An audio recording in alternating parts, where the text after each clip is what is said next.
자, 이번에는 그 단백질의 구조 이어가지고 4차 구조에 대한 얘기를 해보도록 하겠습니다. 자, 우리가 지금 1차, 2차, 3차 구조까지 이렇게 얘기를 했어요. 그 다음에 네 번째 나타나는 구조가 4차 구조입니다. 자, 1차, 2차, 3차 구조를 만들게 되면 사실상 입체 구조는 완성이 된 겁니다. 입체 구조의 완성은 일어난 거예요. 그러니까 이황화 결합이라고 하는 걸 딱 어떻게 만들므로써 종지부를 찍었다, 이렇게 생각해도 되거든요. 자, 다시 슬라이드를 한번 보십시오. 이게 입체 구조죠. 어떻게 보면 3차원 구조기도 하고요. 자, 이걸 만든 다음에 모든 단백질이 4차 구조로 가는 건 아닌데 어떠한 단백질들은 이렇게 만들어진 애들끼리 결합을 하는 애들도 있다라는 거죠. 그래서 많은 단백질들은 3차 구조에서 끝난 애들이 꽤 많습니다. 근데 어떠한 애들, 또 우리 텍스트에 좀 언급이 좀 잘 되는 애들을 보게 되면 4차 구조 단백질이라고 하는 것까지 가는 경우도 있더라는 거죠. 그래서 아래에 이제 그림을 보게 되면 헤모글로빈 단백질이 있어요. 되게 복잡하게 그러는 것 같아요. 교재가 바뀌면서 좀 복잡해졌는데, 4개로 역시 얘들로 이루어져 있습니다. 알파라는 폴리펩티드 2개와 베타라는 폴리펩티드 2개가 서로 어우러진 거죠.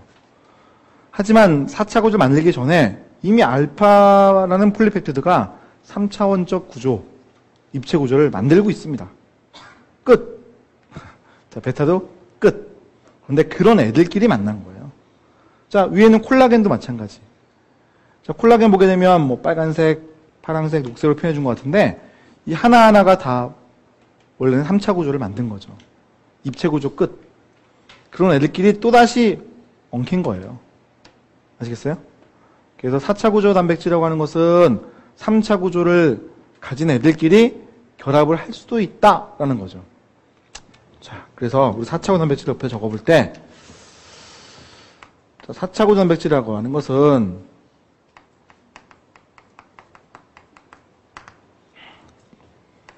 (3차) 구조 가진 폴리펩티드끼리 결합을 하는 것이다. 이거예요. 자, 그러면 이때 쓰이는 이 결합은 어떤 결합들일까? 대개는 이온 결합이 많습니다. 또는 뭐 수소 결합, 또는 뭐 덜어는 소수성 결합.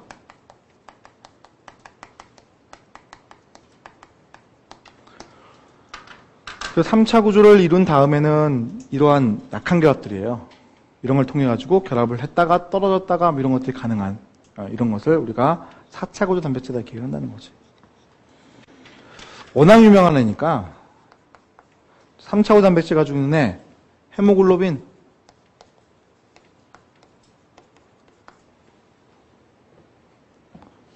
오케이? 여기 4차 구조 단백질 가지고 있는 거예요. 알파2, 베타2. 헤모라고 하는 것은 이렇게 했거든요. 헤모. 혈액을 뜻합니다. 혈액.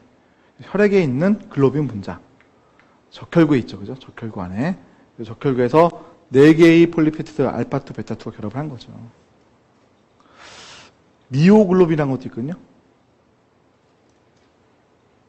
미오글로빈. 자, 걔는 여기에 있어요.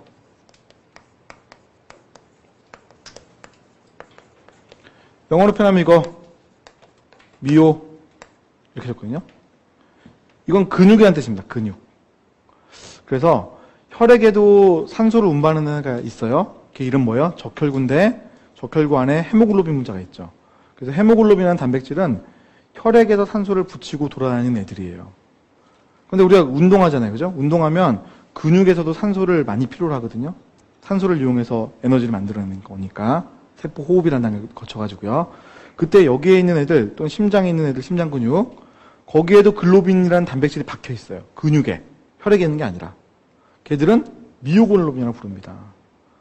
그래서 이런 단백질과 헤모글로빈 단백질이 2개가 있을 수 있는 거예요.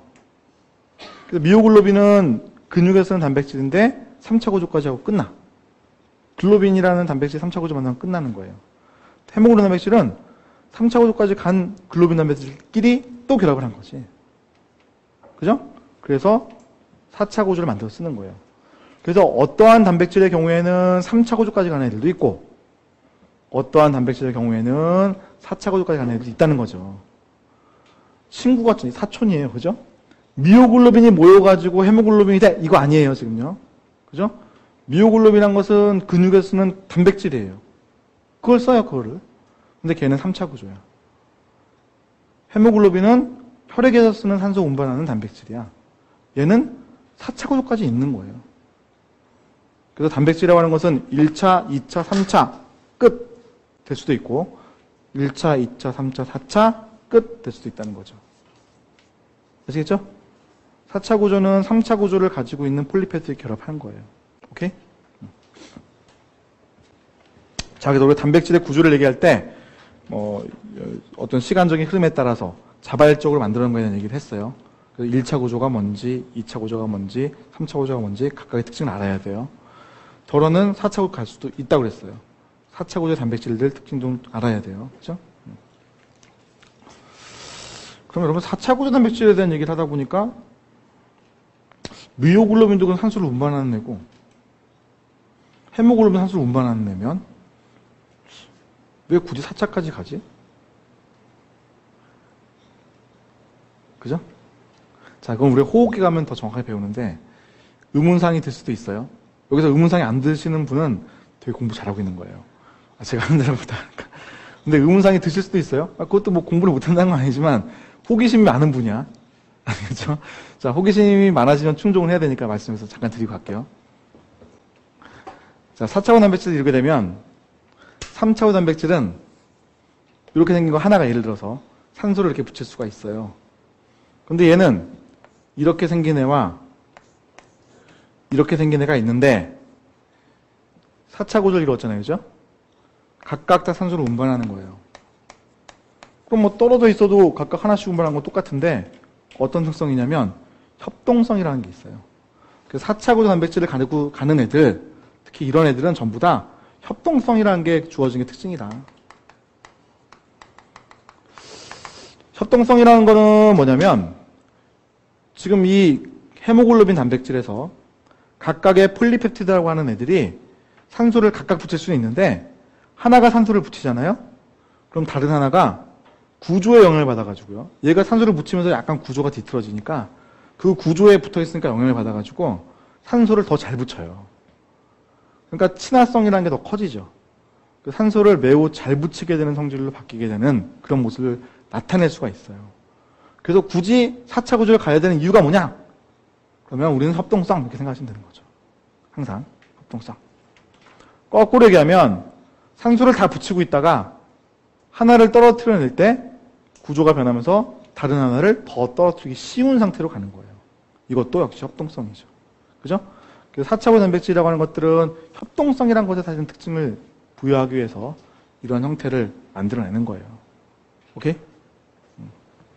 자, 근데 뭐 우리가 당장은 뭐 거기까지 갈 필요는 없는 거니까 효소학과 또 뭐 분자생물학 저쪽에 생리학하면 이런 얘기 많이 하니까 그때 가서 더 자세하게 이야기를 하도록 하고 일단은 구조에만 약간 초점 맞춰서 이해하시면 된다. 자, 이제 그 다음은 변성에 대한 얘기를 잠깐 하고 단백질 끝내겠습니다. 자, 여기 슬라이드를 이제 보시게 되면 여기 정상 단백질이 있죠? 구조를 만든 것 같아. 보니까 뭐 3차 구조 같아요. 끊어지지 않고 다 이어졌는데 입체 구조를 잘 만들어 놨으니까 3차 구조를 가진 것 같아요. 자, 그 3차 구조가 지금 풀어졌죠. 1차 구조처럼요. 자, 이런 현상을 우리가 변성이라고 얘기합니다. 성질이 변했다. 디네이처레이션. 그럼 이제 변성을 하는 요인들은 되게 많아요. 대표적인 게 열입니다. 그래서 고온의 열을 확 가게 되면 단백질이 변성이 싹 일어나는 거죠. 물론 단백질은 어떠한 단백질은 엄청나게 높은 고온에서도 변성이 안 되는 것들도 있긴 있어요. 근데 뭐 일반적으로는 열에 상당히 약한 편이에요. 사람이 가지고 있는 단백질 37도씨라는 온도에 세팅이 잘 되어 있어요. 온도가 많이 올라가면 거의 다 변성이 잘 됩니다. 자, 변성이 된 단백질은 다시 복원, 재생될 수 있을까? 가능합니다. 그래서 지금 뭐 그림에 된다고 돼 있죠, 그죠? 그런데 조건을 맞추기가 쉽지 않습니다. 가능은 한데 좀 어렵다 이렇게 생각하시면 되겠습니다. 조건만 잘 맞추면 가능은 합니다. 자, 용어 알아야죠? 단백질이 입체 구조를 잃어버리는 걸 뭐라고 해요? 변성. 그럼 단백질이 일을 잘 할 수 있을까? 헤모글로빈 단백질이 변성되었어요. 산소를 운반할 수 있을까? 못하는 쪽으로 갈 가능성이 크다. 이렇게 보면 되겠네요. 그죠? 자, 얘를 다시 재생시킨다. 얘가 이제 영어 표현으로 변성이라는 것은 디네이처레이션이니까 디네이처레이션이니까 얘는 뭐라고 하냐면 리네이처레이션 이렇게 부르거든요. 재생, 리네이처레이션. 이거 가능하다. 단 잘 되지 않는다. 오케이?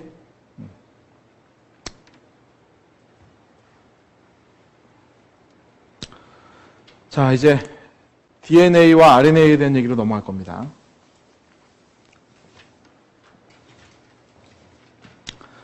자, 벌써 우리가 분자의 마지막 파트까지 왔네요. 그죠? 그래서 우리가 핵산에 대한 얘기를 오늘 쭉 할 거예요. 우리 그 캠벨 교재에서는 비타민 무기제에 대한 얘기를 소화계 파트로 넘겨놨어요. 우리가 한 7회쯤 가야 얘기를 들 수 있을 거예요. 8회쯤 가야 얘기를 할까 말까 할 거예요. 일단은 오늘 거대 분자에 대한 얘기만 할 거니까. 자, 이번에 이제 핵산입니다. 자, 지금 앞에 있는 이 그림은 진핵세포라고 하는 세포의 세포 구조를 좀 보여주고 있거든요. 진핵세포, 핵이 있다. 진짜로? 네, 이런 표현입니다. 진핵세포. 보면 핵이 있죠. 핵. 이게 핵입니다. 그죠? 네. 자, 그래서 진핵세포에서는 핵이라는 것 안에 유전 정보에 해당하는 DNA를 가지고 있습니다. 오케이? 자, 이 DNA를 RNA라는 것으로 이렇게 만들어내죠. 자, 이러한 과정을 우리는 전사라고 부릅니다. 전사. 전사. 그럼 RNA 그냥 갖고 있으면 됐지 왜 DNA를 갖고 있다가 또 예? 전사라는 걸 굳이 해가지고 mRNA라는 걸 만들어내지? 예? 자, 이 mRNA라고 하는 것은 되게 불안정한 분자예요. 그래서 저거 자연계에 놔두잖아요? 우리가 어떤 보호를 안 하잖아요? 5분이면 분해가 됩니다. 그만큼 분해되기 쉽고 사실 역설적으로 만들어지기도 쉬운 분자가 RNA입니다. 그래서 생명체가 옛날에는 RNA란 걸로 만들어서 정보를 갖고 있었는데 워낙 잘 부서지고 하니까 보관이 잘 안 되니까 DNA란 걸 이렇게 변형시켰다 생각하고 있어요. 그건 뭐죠? 역전사란 걸 일으켜가지고 DNA라는 걸 만든 거예요. 자, 그래서 요만큼의 RNA를 역전사시켜서 DNA를 만들어. 자, 이 RNA도 필요한데 이것도 유전 정보인데 이것도 필요한데 그럼 얘도 DNA를 만들어. 그래서 이걸 이어 붙여요. 그럼 어떻게 돼요? DNA가 되게 커졌겠죠. 그게 실제로 생명체 내에 들어있는 유전 정보 DNA입니다. 그래서 대장균이라고 해도 DNA를 가지고 있고 우리 사람도 DNA 가지고 있는 거죠. 그런데 이제 이 DNA 중에서 내가 필요한 정보를 갖다 쓰는 거예요. 대장균도 내가 여기 다 DNA 있지만 자, 지금 내가 뭐가 필요한지는 상황에 따라 다른 거죠. 예를 들어가지고 내 몸속에 딱 들어온 물질이 있어요. 그래서 그게 젖당이야. 젖당을 분해하면 어떻게 되지? 포도당과 갈락토스 쪼개지거든요. 그러면 이제 포도당을 쓸 수가 있으니까 젖당 써야겠다 라고 하면 뭐요? 이 많은 유전자 중에서 DNA 유전자 중에서 야, 젖당을 분해하는 역할을 하는 정보가 여기에 있어. 그럼 요만큼만 뭐예요? RNA를 만들어가지고 쓰는 거예요. 오케이? 사람은 더 확실한데 자, 눈에 있는 DNA, 간에 있는 DNA 다를 거예요? 같을 거예요. 그죠? 눈이나 뭐 간이나 같은 사람일 거라면 같죠. 똑같은 게 있어. 근데 눈에서 써야 될 유전자가 있을 거야. 그죠? 그럼 그것만 RNA 만들어. 여기서는요, 간에서 써야 될 유전자만 RNA 만드는 거예요. 오케이? 자, 따라서 처음에는 RNA 세상이었어요. 그런데 이제 생명체라고 하는 것들이 안정적으로 보관하려고 DNA는 되게 안정성이 크거든요. 제가 DNA가 있으면 여기다 놔두고 가도 내일 와도 여기 그대로 있어요. 예? 쥐라기 공원은 예? 공룡의 피를 뽑아먹은 모기가 호박 안에 들어있는데 그걸 갖다 꺼냈잖아요. 그래서 호박은 먹는 호박이 아니라 보석. 그래서 거기서 빼내갖고 쓸 정도로 안정성이 크단 말이에요. 그게 뭐 전혀 얼토당토한 얘기는 아니니까. 자, 그래서 그러한 DNA로부터 뭐예요? 이렇게 RNA를 뽑아내가지고 이 RNA를 쭉 밖으로 빼내면 단백질을 만드는 일을 한다는 거죠. 자, 이걸 이제 우리는 뭐라고 부르냐? 번역. 아시겠죠? 네. 자, 그럼 이제 우리가 전사와 번역이란 어떤 단계를 가지고 뭐 DNA에서 RNA 만들어진 관계, RNA 단백질 만드는 관계를 뒤에 막 자세하게 막 좀 다룰 거예요. 근데 이제 그 전에 구조들을 지금 배우고 있는 거죠, 사실은요. 그래서 단백질의 구조를 열심히 배웠고, 이번에는 DNA와 RNA 구조를 좀 알아보자, 이런 얘기죠. 그죠? 자, 그럼 이제 DNA에 대한 얘기를 이제부터 해봅시다.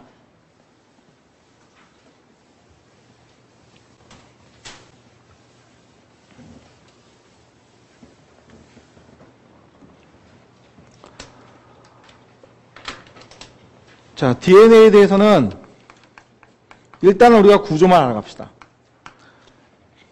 DNA는 일단 구조만 알아갑시다. 그래서 얘의 단위체가 뭔지,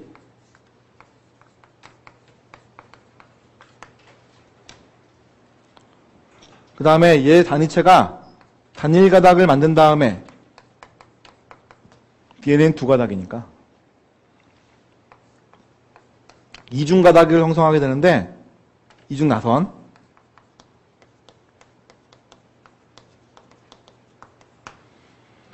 이때 이중 나선의 형태가 어떻게 생겨먹었는지 그걸 알자는 거죠. 그래서 우리의 포인트는 단위체라는 것과 이중 나선, 즉 이중 가닥의 포인트가 있습니다. 단일 가닥은 그냥 중간에 한번 껴서 보여주는 것이고요. 자, 그럼 이제 먼저 DNA의 단위체를 봅시다. RNA도 거의 비슷한데 RNA는 구조를 볼 때 단위체와 단일 가닥이 꼬이는 거를 볼 거예요. 이중 나선을 형성하진 않으니까. DNA는 이렇게 이중 나선 형성을 볼 것이고. 자, 단위체. 자, 앞에 있는 그림. 자, 요겁니다. 뉴클레오티드라고 부르는 거죠. DNA라면 DNA 뉴클레오티드. RNA라면 RNA 뉴클레오티드. 자, 뉴클레오티드라는 것은 이렇게 생겼는데 먼저 왼편에 이렇게 인상기라는 게 붙어 있어요. 전하는 마이너스 음전하. 그 다음에 이 가운데 부분에 5탄당이 있습니다.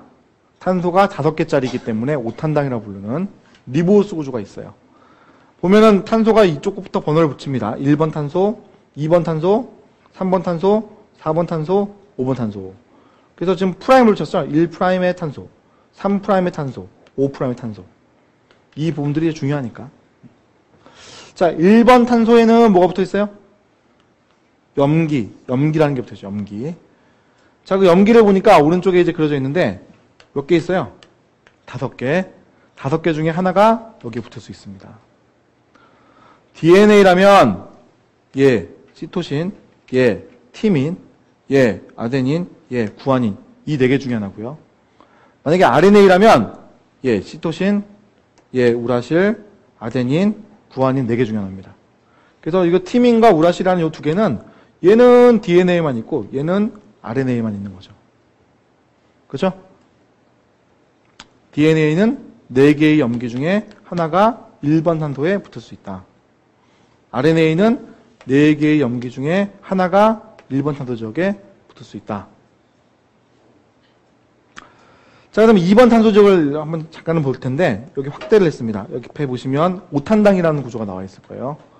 자, 5탄당 구조에서 여기 지금 표현되어 있는 게 2번 탄소에 H, 여기는 2번 탄소에 OH. 산소가 없는 쪽은 왼쪽에 있는 것.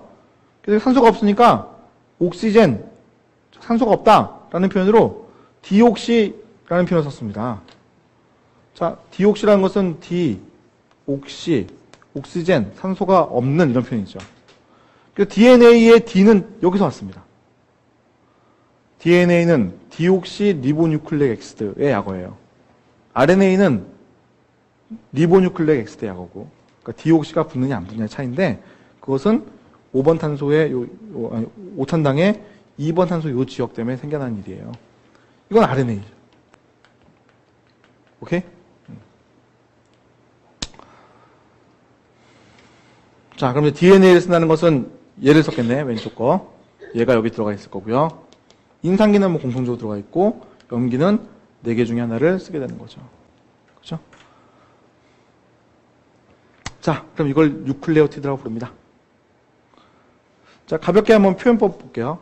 자, 여기에 요거 아데닌이라는 게 들어갔어요. 여기 아데닌 여기 요 위치에 들어가 있어. 얘를 무슨 뉴클레오티드라고 부를까? 예, 아데닌 뉴클레오티드, A 뉴클레오티드. 어렵지 않죠, 그죠? 여기에 만약에 시토신 요거 들어갔어요. 시토신. 그럼 뭐라 불러요?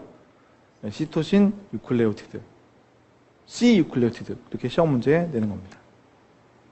RNA라면 얘가 들어갈 수도 있잖아요. 그럼 뭐라 부를까? 얘가 들어갔으면 우라실 뉴클레오티드 이렇게 얘기를 하는 거죠.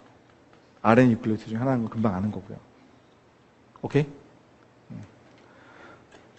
더 이렇게 할 수도 있죠. 뭐 DNA 경우에 이거 아데닌 들어갔어 그러면 아데닌, 디옥시, 뉴클레오티드 이렇게 하는 사람도 있긴 있습니다.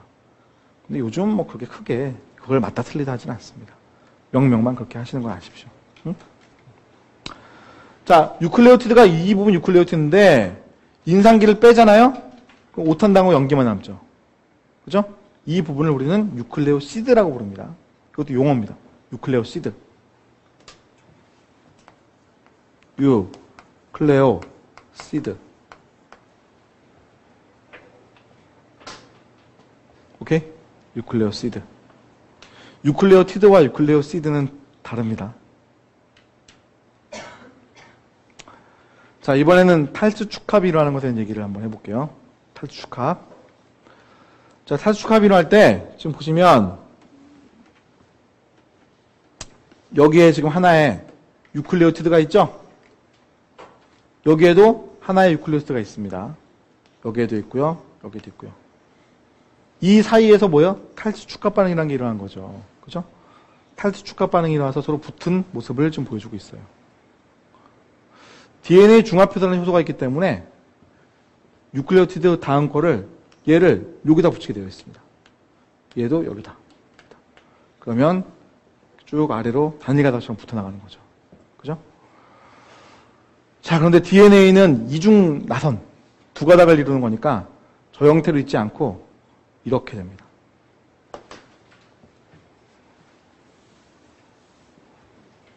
이거죠. 그죠? 이중나선 꼬였다는 겁니다. 그죠? 꼬였습니다. 자, 그림을 보게 되면 이런 표현이 나왔네. A하고 T가 결합을 해요. C하고 G가 결합을 하죠. 그죠? 모습을 보게 되면. 자, 이게 왜 그러냐면 상보성이라는 것 때문에 그런데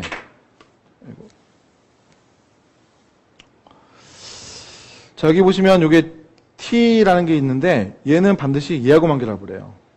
그래서 결합하는 어떻게 보면 결합하는 그 상황상 이 티민에 있는 어떤 장기들과 이 아덴이라고 하는 장기들 둘이 결합을 할 수가 있거든요. 그러다 보니까 이 둘이 항상 결합을 한다. 시토신 C하고 G는 또 항상 서로 결합을 하게 돼 있거든요. 그래서 이 결합하는 것에 대해서는 아마 이 캠벨 교재는 저 뒤에 나와 있을 거예요. DNA 복제 과정에 대해서. 그래서 그쪽 가서 좀 더 자세히 이야기도 하고 일단은 결합하는 관계만 좀 이해해 놓읍시다. A는 T와 결합한다. C는 G와 결합한다. 그래서 결합을 하니까 어떻게 했습니까? A는 T, C는 G 이렇게 결합을 했죠. 그죠? 오케이? 자, 근데 결합을 하면서 어떻게 됐어요? 꼬였다는 거죠. 자, 우리 캠벨에 너무 내용이 없으니까 제가 좀 이건 정리를 해볼게요. 자, 오른쪽 와보세요. 자, 우리 단위체는 뭔지 알겠어요. 그죠? 그 다음에 이제 단일 가닥을 만든 다음에 이중가를 만드는 것에 대한 얘기를 이제 해볼 거예요. 자, 첫 번째, 단위체가 있고요. 이 단위체라고 하는 것들이 이제 단일 가닥을 만들었습니다.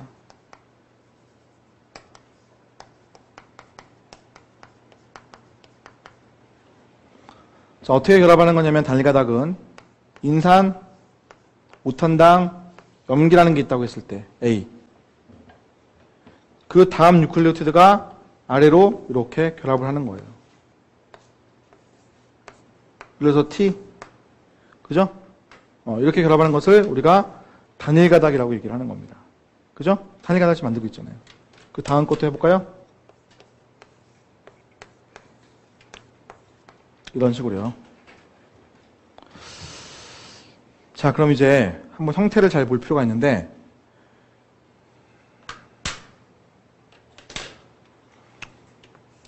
여기 여러분 인산, 오탄당, 인산, 오탄당, 인산, 오탄당이 일렬로 쭉 배열되어 있는 거 보이세요? 이 부분은 친수성일까 소수성일까? 친수성. 왜냐면 인산이라고 하는 것은 음전하를 띠고 있으니까 극성이고요. 오탄당이라고 하는 것도 역시 극성인데 잠깐 이건 옆에 있는 그림 보셔야 돼요. 여기 보시면 오탄당이라고 하는 것들이 산소를 가지고 있거든요. 링 구조 산소를 가지고 있어요. 이런 것들은 전자를 당기는 힘이 세기 때문에 극성입니다. 즉 산소 쪽으로 전자가 쏠려요.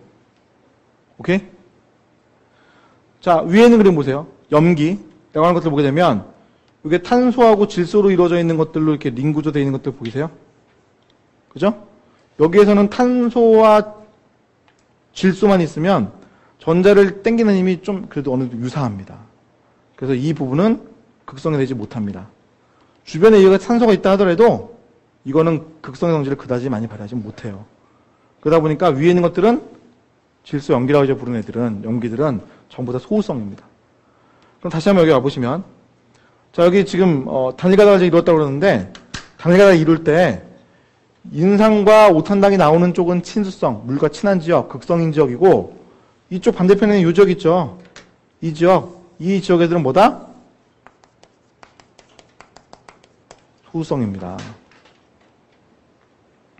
그럼 물과 친한 부분과 물을 싫어하는 부분이 이제 있는데 이 DNA가 매우 길잖아요.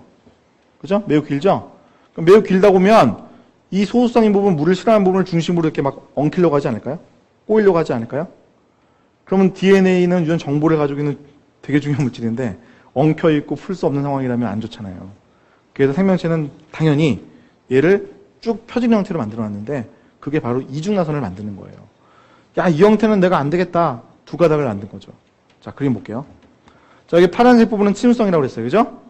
여기는 빨간색 부분을 지금 해놨는데 여기 소수성이에요. 자, 저쪽 그림 보게 되면 자, 이거 DNA잖아요. 자, 보시면 파란색으로 해놓은 게 지금 뭐라고 그랬어요? 인산과 그 오탄당의 부분이죠. 파란색 부분. 이게 다 친수성이에요. 바깥쪽으로 친수성이 있는 거죠. 반면에 여기 이제 저쪽에는 빨간색이었지만 여기 노란색으로 되어 있는 부분 이게 뭐예요? 소수성이죠.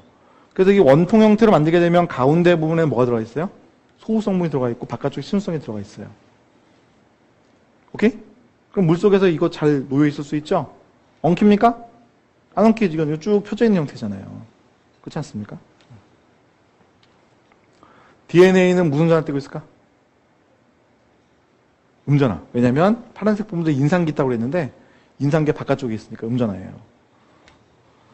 자, 그러면 자 이제 얘가 두 가닥을 이루었을 때, 이중 가닥을 만들었을 때 어떻게 되는지를 이제 좀 적어보면, 자, DNA는 이중 가닥을 만든다고 그랬어요. 이게 이제 이중 나선이긴 합니다만, 자, 이렇게 DNA가 있을 때 이쪽이 5'. 5'이라는 것은 5번 탄소 말합니다.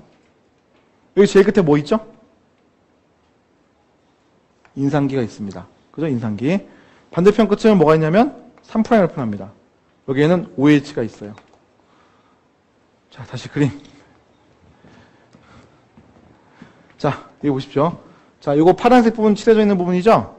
자, 그랬을 때 여기 5번 탄소 있잖아요. 5번 탄소 끝에 뭐가 있다? 인산기 있다. 인산기. 그죠? 그다음 반대편 끝으로 쭉 가게 되면 여기 뭐 있어요? 3번 탄소 있죠? 거기에 뭐가 붙어 있어요? OH기. 요거. 3번 탄소에 붙은 요거 OH기. 요거. 그죠? 아시겠어요? 자, 그래서 우리가 단순하게 이거를 그리기 귀찮아요. 그래서 시험 문제는 다 이렇게 나오거든요? 그랬을 때 직선을 쭉 그리게 되면 한쪽에 뭐가 있어? 5'. 반대편에 뭐가 있어요? 3' 이렇게 정리하는 거지. 그 다음 여기에 이제 뭐가 달려있는 거야? 염기가 달려있죠. A, T, C, G. 여기까지 적어볼게요. 5개의 유클레오티드가 붙어있는 거죠. A 유클레오티드, T 유클레오티드, C 유클레오티드, C 유클레오티드, G 유클레오티드가 순차적으로 이렇게 쫙 붙어있는 거죠. 자, 그런데 이제 이쪽 염기라는 이 부분은 소수성이고 이쪽 선, 칠해져 있는 이 부분은 친수성인 거야. 그래서 얘를 안정적으로 하려고 어떻게 한다? 반대편에 한 가닥을 더 이렇게 놔뒀다는 거죠. 서로 마주보게 놔둔 거예요. 마주보게. 자, 마주보게 놔뒀을 때 이게 특징이 뭐냐면 얘가 5'이면 반대편은 여기가 3', 여기가 5'이 됩니다. 서로 반대로 놓이게 돼요. 그리고 가운데 부분에 서로 연기들끼리 만나는데, 자, 우리 아까 했던 거예요. 자, 이 A면은 반대편에 뭐가 있어요? T. T면 A. C면 G. G면 C. 자, 이걸 우리는 상보적이다라고 표현하는데, 가운데 놓여져 있는 이 둘이 서로 결합관계가 형성이 되거든요? 그럼 상보적이에요. 자, 여기 보세요. 자, 여기 이제 손을 이렇게 만들었어. 이렇게 주먹을 해. 들어가요. 결합을 했죠. 상보적이에요. 상보적이라는 건 서로 결합할 수 있냐에 대한 얘기예요. 자, 여기 이렇게 모양을 만들었어. 여기에 전화가 마이너스야. 마이너스 전화. 여기도 마이너스 전화가 있어. 모양새는 맞지만 결합해요? 결합 안 하죠? 그죠? 이건 상보적이 아닌 거예요. 그러니까 상보적이라는 것은 서로 결합할 수 있는가? 그 모양새와 어떻게 보면 결합을 할 수 있는 형태인가가 중요한 거죠. 근데 A하고 T 간에는 결합을 할 수 있더라는 거죠. 그죠? 수소결합 2개로. 수소결합 2개로. C하고 G는 수소결합 3개를 결합하게 되겠습니다. 수소결합을 이렇게 형성해가지고 두 가닥의 DNA가 붙어 있을 수 있는 거예요. 자, 그 다음에는 얘가 가만히 있지 않고 이제 꼬이는 거예요. 자, 이렇게 꼬인다는 거죠. 오케이? 5', 자, 이렇게 쭉 가면 3', 5', 쭉 반대편 가면 3'. 자, 여기 A가 있었어. 그럼 이쪽에 뭐가 있어요? T가 있는 거죠. 이런 식으로. 자, 그림을 전체적으로 좀 크게 생각해 보면 원통의 모양새를 가진 걸로 지금 그림을 그렸죠? 원통 모양을 그렸을 때, 요 염기의 분자들, 소우성의 염기의 분자들이 가운데 이렇게 결합한 모습이에요. 아래로 내려가면 이렇게 돌겠죠, 약간. 나선이니까, 이렇게. 오케이? 이해가요? 이렇게. 돈단 말이에요. 염기들 결합했을 때. 오케이? 자, 다시 한번 저쪽 그림 볼까요? 그림을 잘 이해해야 돼요. 자, 이거는 분명히 뭐예요? 이중 나선을 지금 그려놓았죠? 가장 많이 넓은 지역에서는 이렇게 결합했을 거예요. 이 부분에서는 이렇게 결합했다는 얘기예요, 이렇게. 그렇죠? 그래서 염기 쌍을 이루면서 둘이 결합을 한 모습을 보여주고 있는 겁니다. 오케이? 이해가? 응? 응. 자, 그러면 다시 쭉 와보실 때. 자, 이렇게 이제 그 이중 나선을 형성하게 되면 이게 이제 이중 나선 아닙니까? 그죠? 이중 나선을 형성하게 되면 왓슨과 크릭이 말했었던 DNA 형태가 나와요. 왓슨과 크릭의 DNA 형태가 나옵니다. 자, 이 두 사람은 DNA 구조를 밝힌 사람이에요. 1953년에 밝혔어요. 아직도 살아있어요. 그래서 미국의 뭐 게놈 프로젝트나 뭐 이런 것들 할 때에도 이 사람들이 다 관여를 다 하고 해요. 참 더럽게 오래 살아요, 그죠? 벌써 60년이 됐는데 노벨상도 다 받았고 성격들이 안 좋은 사람들이에요. 자, 그래서 이분들이 이제 이 구조를 밝혔거든요. 자, 이분들이 얘기를 했을 때 이런 얘기를 했어요. 자, DNA를 보니까 요 직경이 있었죠, 직경. 2나노미터다. 그 다음에 요 1회전했을 때 있죠, 1회전. 이렇게 한 바퀴 뺑 돌았을 때. 1회전을 할 때 길이 3.4나노미터다. 그리고 회전을 할 때 10쌍의 염기가 들어가더라. 10개의 염기쌍이 있더라. 뉴클레오티드 몇 개 있는 거지? 20개. 그렇죠? 쌍이니까 10쌍이면 20개의 뉴클레오티드가 존재하는 거죠. 20개의 염기니까요. 자, 이렇게 얘기를 한 거예요. 자, 또 안쪽에는 소우성이더라. 왜요? 질소 염기 때문에. 바깥쪽은 친수성이더라. 그리고 이제 전화를 뜨고 있더라. 왜요? 오탄당과 인산기 때문에. 오케이?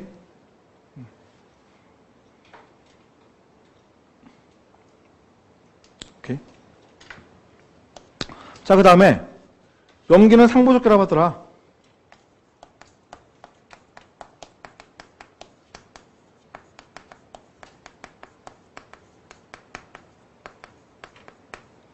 A는 T하고 결합하는 거죠. C는 G하고 결합하는 거고요. 제가 지금 수소결합의 개수를 설명드리려고 A는 짝대기 2개 그렸고 C하고 G는 수소결합 3개니까 3개 이렇게 했어요. 이렇게 밝혀냈죠. 그죠? 왓슨이 크게 밝혀낸 이 마지막 사항은 사실은 얘네가 논문 발표하기 전에, 이분이 논문 발표하기 전에 1년 전에 샤가프라는 사람이 사실 발표를 했어요. 샤가프의 법칙 얘기하기도 하는 사항이 바로 이거예요. 자, 또 하나가 뭐냐면 그루브라는 명칭인데, 자, 그루브는 뭐냐면 여기를 잘 보면 여기에 이제 홈이 있고요. 여기도 잘 보면 여기도 홈이 있어요. 이 홈을 얘기할 때 이게 넓은 홈이니까 이거를 이제 메이저 그루브라고 얘기하고, 이건 좁으니까 마이너 그루브라고 얘기합니다. 자, 요거는 이제 그림을 좀 더 입체적으로 봐야 이해가 가거든요. 저쪽에 있는 그림 한번 볼게요. 여기 봅시다. 자, 여기 보시면 여기는 넓게 파였죠. 파인 게 이렇게 사실 다 파여 있는 거잖아요. 그죠? 여기는 좁게 파였죠. 여기는 말 그대로 좁게 파여 있어요. 그러니까 이 부분을 메이저 그루브, 이 부분을 마이너 그루브 이렇게 표현하는 거지. 이건 용어니까 아셔야 돼요. 메이저 그루브, 마이너 그루브가 반복적으로 나타납니다. 메이저 그루브, 마이너 그루브, 메이저 그루브, 마이너 그루브, 메이저 그루브, 마이너 그루브. 그죠? 반복적으로 나타나는 구조를 가지고 있는 게 DNA의 특징인 거죠. 이해가요?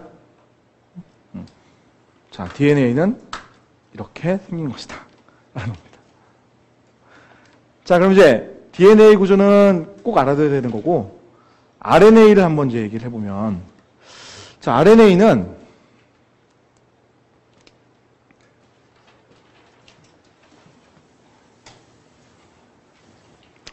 자, 그래 보시면 이거 보세요.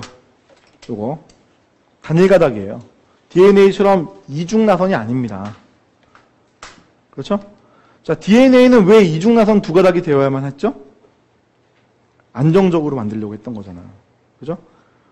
하나는 진짜 정보인데 하나는 정보가 아니에요. 그냥 안정적으로 붙여놨을 뿐이에요. 그래서 어떻게 해?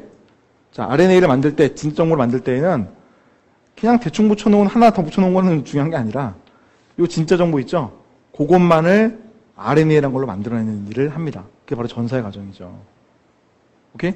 그러다 보니 RNA는 항상 단일 가닥입니다. 바이러스가 가지고 있는 RNA 빼고는 다 단일 가닥입니다. 그럼 단일 가닥으로 이렇게 되면 어떤 일이 일어날까요? 잠깐 여기 한번 볼게요. 자, 우리가 RNA 구조를 얘기할 때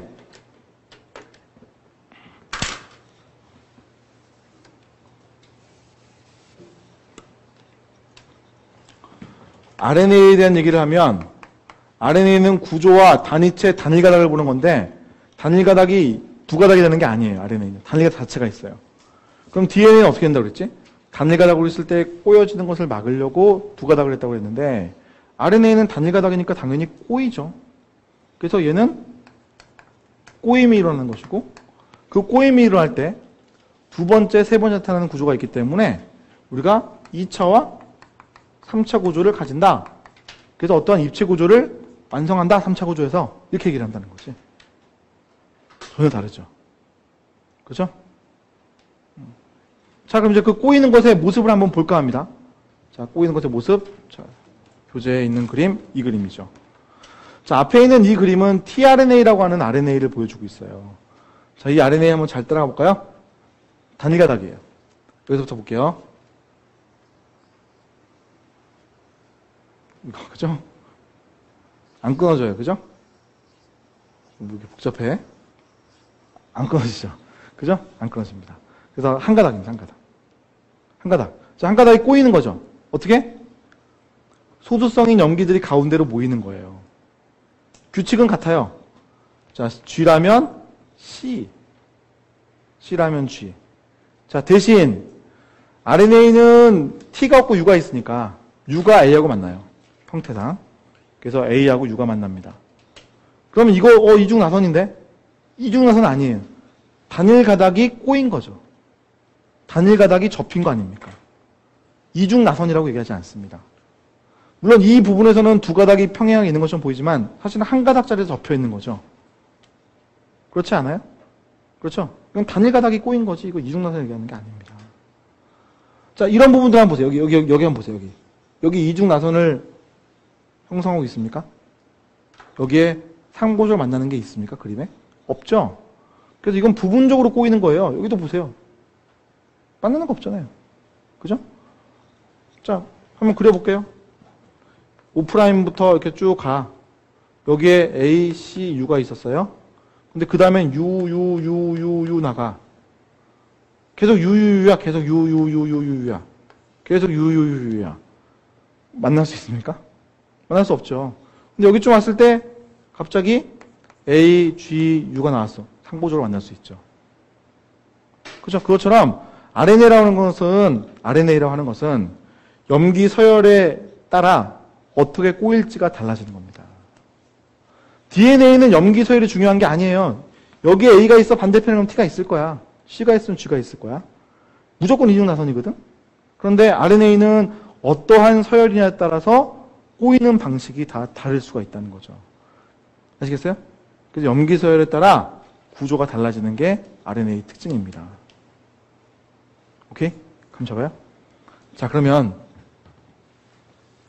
우리가 RNA는 뭐 그렇게 크게 언급은 안 하는데 특징은 알아야 되니까 지금 설명을 좀 드렸고요. 비교 한번 해볼게요. DNA와 RNA하고.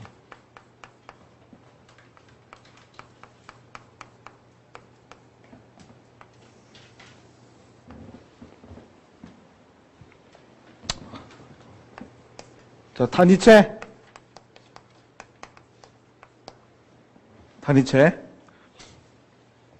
DNA는요, 유클레오티드죠? 데옥시 유클레오티드. RNA는요, 그냥 유클레오티드. 그런데 이거는 요즘은 크게 구분하지 않습니다. 뭐 어차피 유클레오티드 구성되어 있다 이렇게 얘기를 하는 경우가 많으니까. 자, 염계의 종류. 단위체에 있는 염계 종류. DNA 4종류. 종류 아데닌, 티민, 시토신, 구아닌 이렇게 4개. 자, 유클레오티드 RNA 종류 역시 4종류. 아데닌, 우라실, 시토신, 구아닌 역시 4종류. 자, 5탄당에서 2번 탄소에 뭐가 붙어 있을까에 대한 얘기입니다.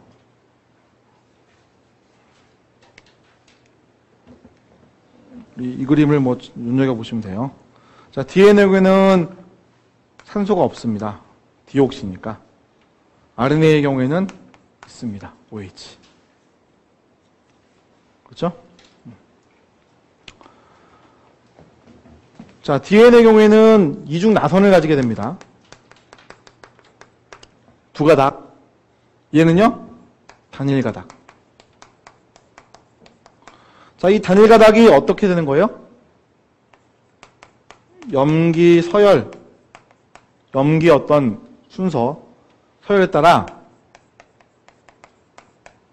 복잡한, 독특한 구조를 가지게 된다.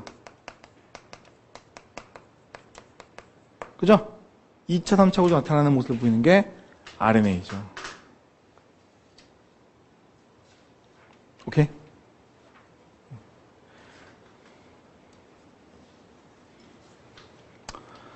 샤가프라는 사람이 이런 얘기를 했어요.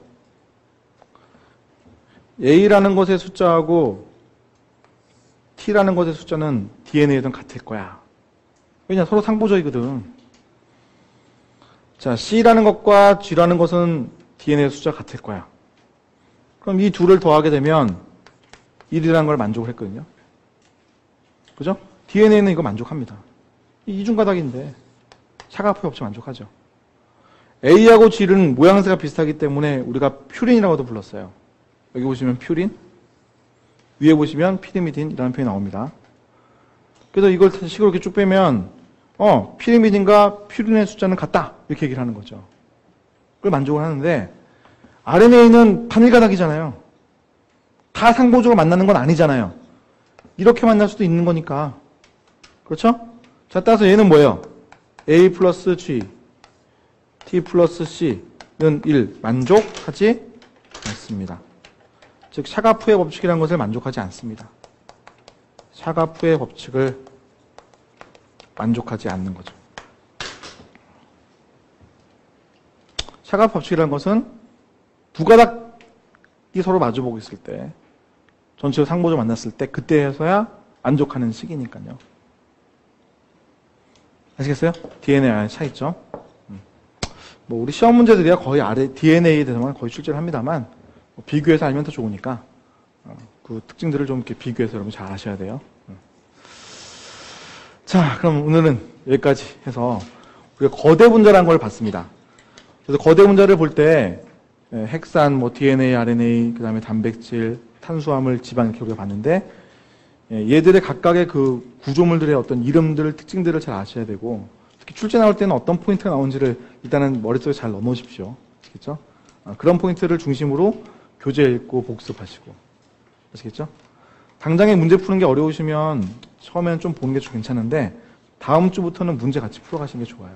그래서 지금 기본 문제 나와 있으니까 그거 사다가 이렇게 문제 풀면서 쫓아오시면 좋아요. 오케이? 자, 그러면 오늘 강의 여기까지 하고 이제 다음 수요일 날 뵙도록 하겠습니다, 여러분. 네, 수고하셨습니다.